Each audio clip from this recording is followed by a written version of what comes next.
Life as a man is exceptionally difficult. I say the most beautiful and the most terrifying thing about being a man is you're born without value. Society doesn't care about you. You're only going to be cared about based on how useful you are. You have the chance to build yourself up and become a superhero if you're prepared to do the hard work and be indefatigable enough to never quit. But if you're going to stand around and wait for a handout, nobody's going to ever respect you. I think that a lot of people have forgotten about how difficult and how competitive it is as a man. We're always in constant competition with each other. And it's your duty as a man to stand up and say, I want to be as important and strong and good-hearted and God-fearing as possible. And I need to work hard to achieve those things. If you look at the true warriors of humanity, you look at the true empire builders, you look at the true titans who are constructing a better world, they're less about pleasure seeking because they understand that if you want to have a great life, a soaring life, look at what most people do and do the opposite. Growth comes through discomfort. You look at a great athlete, it's the way they show up in the championship game is simply how they showed up in the lonely light of the early hours at practice. To have the results only 5% of the population have, you've got to be willing to do the things that only 5% of the population are willing to do. I was a 4-time kickboxing world champion. For 12 years, I trained 5 hours a day, 6 days a week. And I was motivated to train probably about 25% of the time. The rest of the time I went because I am disciplined. You don't feel like going through that on a Wednesday morning when you wake up, and you have to do it because you're disciplined. You're either a disciplined individual or you are not a disciplined. There's a difference between want and want. And I say this all the time. People say to me, I want to be rich. And I say, okay, well, I want to be able to ice skate. But I don't want to be able to ice skate enough to go learn how to ice skate. I can't be bothered. I mean, surely if I could click my fingers and be a figure skater, I'd click my fingers. Who wouldn't? But I don't want to actually go train because I don't want it enough. And this is the exact point with money. Everyone wants money put on their lap. If you truly wanted money, you wouldn't be able to sleep until you fucking had it. The masters make the hardest things in the world look easiest. And in the moments where you push yourself, those moments tend to lead to success. But you've got to stop rationalizing, stop making excuses, stop telling yourself little watered down assessments of where you're really at. Tell yourself the truth. And the truth shall set you free. And the truth that I had to come to grips with, that I wasn't in charge of my destiny. The truth was that I wasn't giving all that I had. The truth was that there are some things that I wanted to do, but I didn't have the courage to act on those things. I had to start looking at my life differently. I started going to work earlier. I started being the last one to leave there. I started working harder than anybody else. I am not motivated to do the things I'm supposed to do. I don't wake up full of like joy. I have to go to the gym, or that I have to work, or I deal with crap. I don't feel motivated to do them. I'm disciplined. I do them regardless of how I feel. Whether I'm in the mood to do it or I'm not in the mood to do it, it gets done. That's discipline. Discipline's a real thing. Motivation is fleeting. You're never going to be permanently motivated. If you're the kind of person who can only try hard at something he enjoys, then you're going to fail. If you truly want to win, you can't only want to win when you're happy, and you can't only want to win when you're motivated. You're competing against men like me who will perform even when it's raining, not only when the sun is shining. And if you're going to be the kind of person who can only do it in one of those scenarios, you are going to lose. You must be prepared to perform all of the time. I have a lot of people who message me and say, I struggle with motivation. My answer is simple. Then stay a loser. If you can't find the motivation to not be a loser, then I strongly recommend you just stay a loser, stay in your lane, and stay out of my way. I have no time for people who cannot find the motivation to fix themselves and fix their own lives.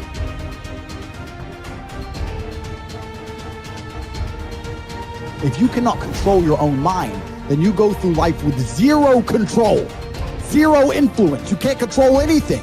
You're just a feather in the wind, waiting for life to blow you from happy place to sad place to happy place to sad place, completely hoping on the gods to be fortunate to you, because if any genuine discomfort comes your way, we're clouded with doubt, and we wonder why it is so difficult for us to grow into the best version of ourselves. Like, we wonder why it is so difficult to climb that mountain, to get over that obstacle. It's because we are not looking at the opportunity with the right perspective. Break the patterns that have been leading your life, but you need to identify what the patterns are. I think sometimes we just aren't even aware. It's just a pattern that's running. It's something that's happening. Maybe it's been happening for months or years or decades. We're not even aware. It's just become our identity. So when you identify the negative identity patterns that are holding you back, that's the first step.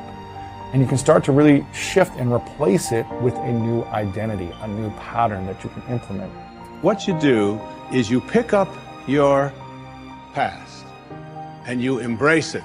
You understand it, you accept it, as I had to go through these things that I had to go through in order for me to get to this place today. And the evidence for that is that I did. You don't need any more evidence. You did. And then you toss it. You toss it. You embrace it and you toss it. And you merge into the now by giving up your attachment. Before you can do something, you first must be something. So you've got to be it intellectually. You've got to be it emotionally. It's like Solomon says, as a person believes in their heart, the emotional man. Well, it's only a period of time then until it manifests physically. That's one of the first laws of the universe, is the perpetual transmutation of energy. Energy is moving into form. Always. To form, moving into form, through form, back into form again. So we cause it all to happen the way we think and the way we stay locked into ideas. I don't think greatness is something you're born with, some mysterious power bestowed upon us by God. It's something that truly exists in everyone. I look at it as a superpower we all have, buried deep inside us. This tiny diamond surrounded by layers and layers of rock, the hardest rock in the universe. And every time you do something good, a piece of that rock breaks away. We control where awareness goes, we're controlling where energy is flowing. And if we're controlling where energy is flowing, we're controlling what's manifesting in our life. All I need to do is control where my awareness goes.